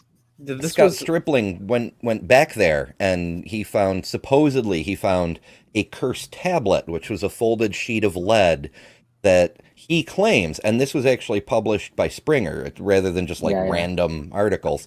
What did it say? Cursed, cursed, cursed, cursed by the God Yahweh. You will die cursed, cursed, you will surely die, cursed, cursed, cursed. Yeah, that's not Zalta, that's somebody else, but yeah. Yeah, I mean, further analysis found that he found a piece of lead, but it's like somebody poked it with a toothpick. There's not actually letters on it. I think it's Gershon Galil, yeah. oh yeah. Yeah, I think it Yeah, is. it's all over the place. Like if you try to, I've seen it where they try to compare, kind of like where he's getting those characters, and it's like a bunch of dots everywhere. Yeah, I just figured since it was Mount Ebal, it'd be interesting if it was the same mount. Like they went back because that's where the blessings and curses happen, and they decided to do the thing or whatever the case was. Yeah, it's a bit too good to have. And also, if you follow the pattern of the letters that he's identifying there, it's like making a circle. Like it's just kind of going around like that. It's not like a clear line of characters, but it's kind of you have to go all over the place. It's pareidoia is what that is. You know. also, yeah, sorry, I was thinking of Gilgal, where he set up some stones. That was something else I was thinking of. Yeah. Doing some reading on Deuteronomistic history stuff, and I think that one uses the phrase "until this day," which is a big part of that history scholarship. Yeah, it is. Okay, so on verse 8, Nelson comments, verse 8 generates some confusion with its reference to stones. These can hardly be the altar stones of verses 5 to 7, but must point back past those intervening verses to the standing stones of verses 2 to 4. In the final form of the text, verse 8 brackets together the two topics of standing stones and stone altar by means of a resumptive repetition of verses 2b to 3a, stones, right, law, repeated as right, stones, law. Verse 8 may have originated as a summary recapitulation of verses 2 to 4, composed to facilitate the insertion of verses 5 to 7, or as part of a connected earlier whole consisting of verses 4 and 8, broken in half by the interpolation of verses 5 to 7. In addition, verse 8 may seek to correct any potential misunderstanding caused by the introduction of an altar into the Shechem ceremony. The standing stones are not to be considered the sort of pillars, matzevot, one builds beside an altar, which are prohibited by 1621 to 22. Make plain translates the same verb that describes the task of Moses in 1:5.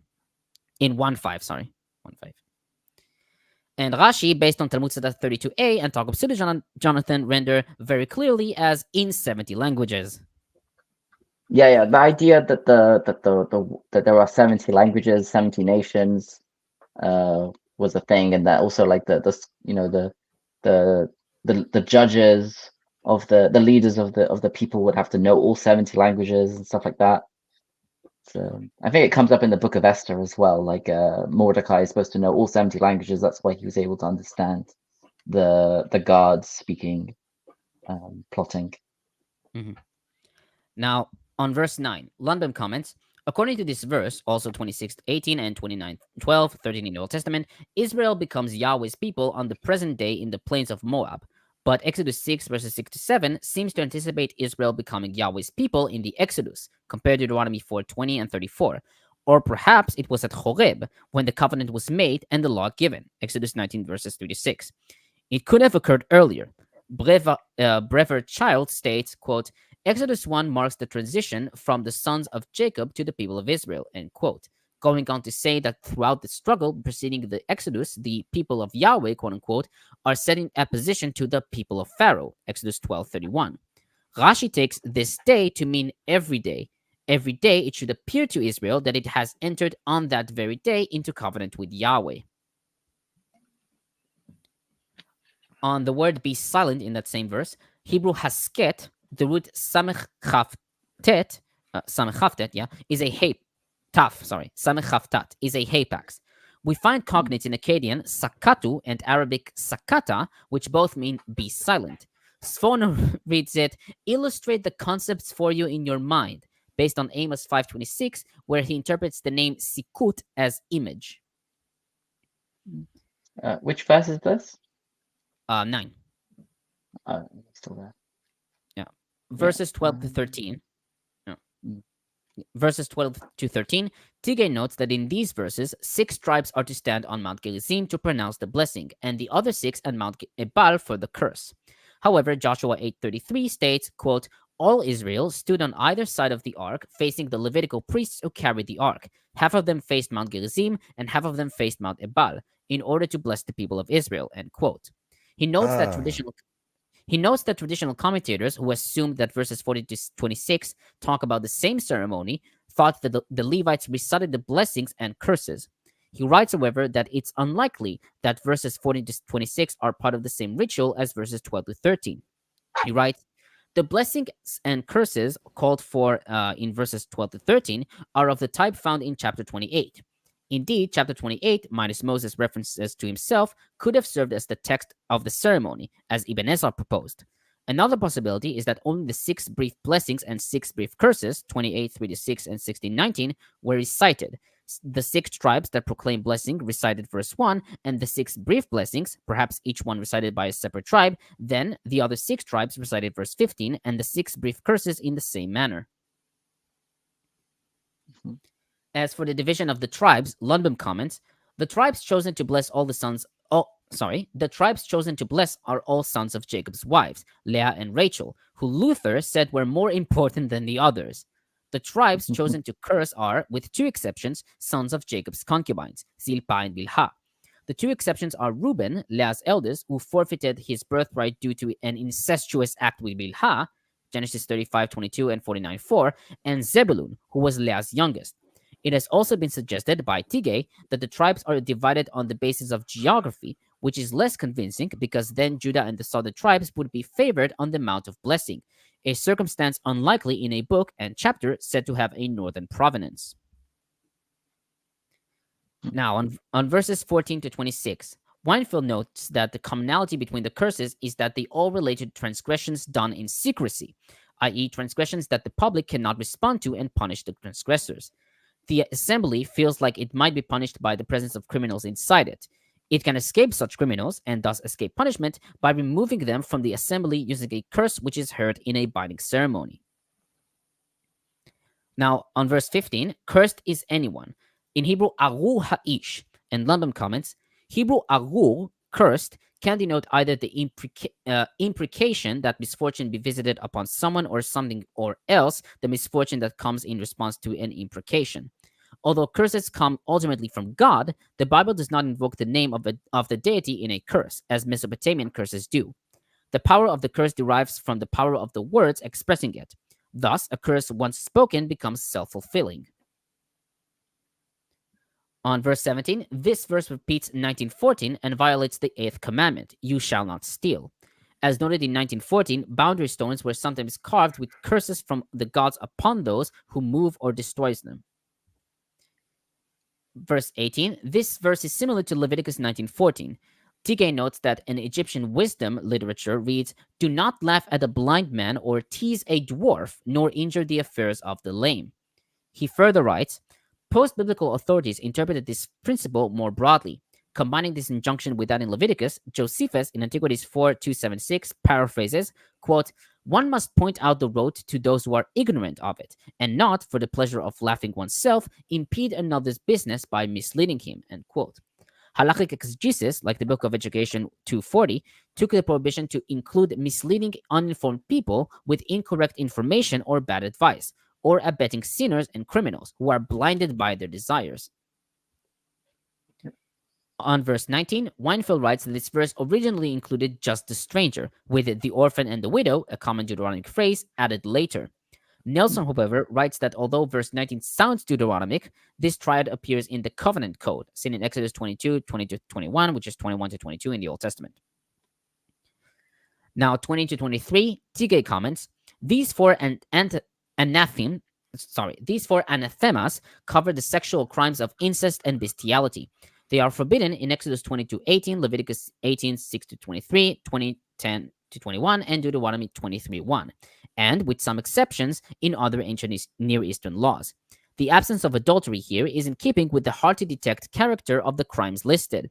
As Rashbam and Bechol Shor observe, a man would arouse suspicion if seen in the company or home of another man's wife, but not if seen in the company of his stepmother, sister, mother-in-law, and cattle, since he is regularly with them. Even if an act of incest became known within the family must hush it up to avoid disgrace. This is suggested by Absalom's advice to his full sister Tamar to keep silent about her rape by her half-sister Amnon in 2 Samuel 13:20. Half brother. Yeah. Now on verse 24. You can't be seen. There's this notion of impropriety. I missed this somehow. You can't be seen by your cattle. With the cattle. With the cattle. Yes. So you're being accused of. What are we being accused of? Bestiality. The curses are against specifically things that are more likely to be secret, never come to light, never be punished in court. So you're still cursed, even if you don't get punished legally. So adultery is not included in the list because this is something that would come to light because, people will see you in the presence of someone that's not your wife. But if someone sees you in the presence of an animal or in the presence of your stepmother or sister, they're not going to suspect anything. So you could keep that secret more easily. Also, let's recall Adam in the garden before Eve was around, where God made. I'm sure he didn't tell her about all those animals. Yeah, right. Definitely not. No shot. Yeah, try it out. You like that one? No? Okay. How about a duck? Doesn't quite fit right. Yeah. Okay, on verse 24, according to Targums Suda Jonathan and Rashi, this refers to slander. Rashi also notes Rabbi Moshe Hadarshan's opinion, quote, there are 11 curses here, corresponding to 11 tribes. However, corresponding to Simeon, no curse is recorded, because he, i.e. Moses, did not intend to bless him before his death. As he blessed the other tribes, he therefore did not want to curse him. Yeah. Verse 25, It is unclear who this verse refers to. Ibn Ezra writes that there are many, quote unquote, who think this refers to the judge, but to his opinion, this refers to a false witness. Targum Pseudo Jonathan takes it as referring to a hired assassin. Tigay writes that since bribery in biblical laws referred to bribing judges, this verse refers to a judge who accepts a bribe in order to sentence an innocent man to death. Oh, not to be confused with a hired assassin. I didn't see it. I mean, there's kind of two different things, but okay. Yeah, assassins generally don't wear those white wigs, you know. Assassin's what popped into my head, take a bribe to kill someone, but I'm like, paying an assassin and calling it a bribe is kind of weird way to phrase it, but okay. And finally, on 26, Lundbom comments, this verse is a summary curse like 28:45, echoing the Deuteronomic teaching that the covenant is something you do, seen in 4:1, 13-14, 5:1, 6:1, 3, and 7:11-12.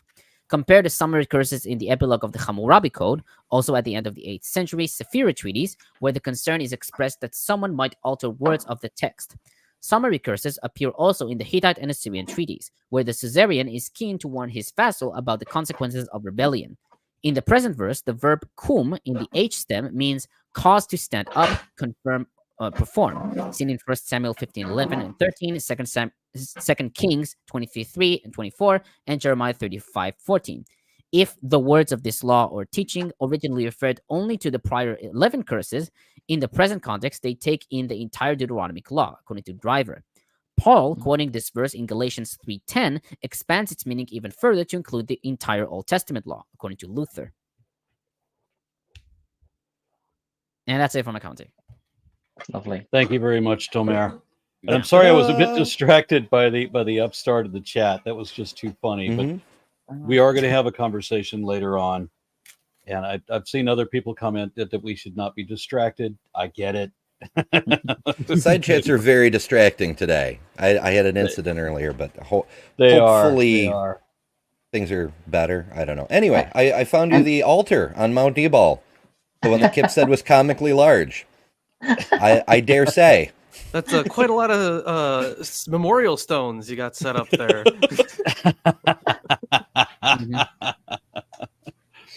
Okay. Interesting. Yeah. Amber, are you sure the people in that picture aren't actually Nephilim? So it could be Even bigger. Yeah. Yeah. Or they could be pixies.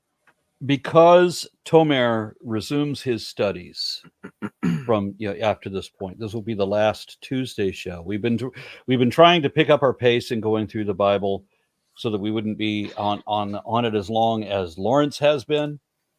So what we've been talking about is that we'd pick up the pace doing multiple shows, and then now that Tomer is not available to do the Tuesday shows, we're not going to do the Tuesday shows, but we will consider doing 3-hour shows every Saturday. Saturday that I can muster. I'm saying we can do once a week, but it means either Tuesday or Saturday. I can't do twice a week because I need to focus on my studies as well. Oh, okay, gotcha. But I think we're all set for Saturday. Yes. Unless y'all want to do Tuesday instead. I think for me Saturday would work better because I might have classes on Tuesday. Yeah, for me as well. I need to sleep. So that's fair. I would say Tuesday 3-hour show would be great for Tomer. He wouldn't get any sleep. Yeah, that's right. I would say maybe like the length maybe should be based on like the context. So like if we want to get a bunch of, let's say, 3 chapters in, or there's one really bit important chapter, maybe we'll need to go into 3 hours, make it a 3-hour show. But maybe if it fits nicely.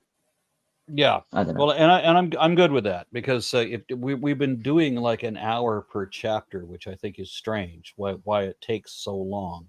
Sorry. But there's an awful lot to correct in this ridiculous book. We did 3 in 2 hours this time, and we did it a couple of times as well recently. Yeah. All right, so see you guys on Saturday. I see a comment. You want to read it? Oh, do we have one more comment in here? Yeah. No, this is one. This is one that I included in this because somebody. Okay. Yeah. So we don't need to read that one. Do you want people tell people about Thursday and Friday? Oh yes, I'm going to be doing another interview with Natalia Reagan, 2 of them. I'm going to be doing one on Thursday at 4 Central, and then Friday at 3 Central. I think that's what they are. I'm going to be posting links for that shortly.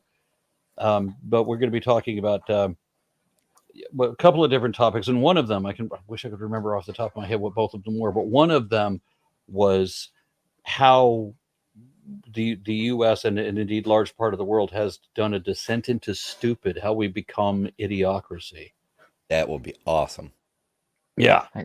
I seriously considered going to Madagascar with her, but I don't know. I'll have to see. That sounds like a fun trip, actually. I think. Yeah, like from the Netherlands, it's cheap. Like I would do it if I could figure out how to either squeeze another South Africa trip or a trip to Kenya. Because I mean, there's places in Africa I would love to go to, where to. You probably would have to go via Kenya anyway. So, like the flights that I saw were all either London to Kenya, Amsterdam to Kenya, and then from Kenya to Antananarivo. And to visit Nairobi's on my bucket list anyway. So yeah, I'm pondering that if I could just make it happen. Anyway, thank you all very much. Join the Discord. Yes. Join the Milwaukee Atheist Discord. Yeah, damn straight. Bye, everybody. All right. Bye-bye. We have to do the end screen. We just wave awkwardly until the stream ends. Until I hit end stream.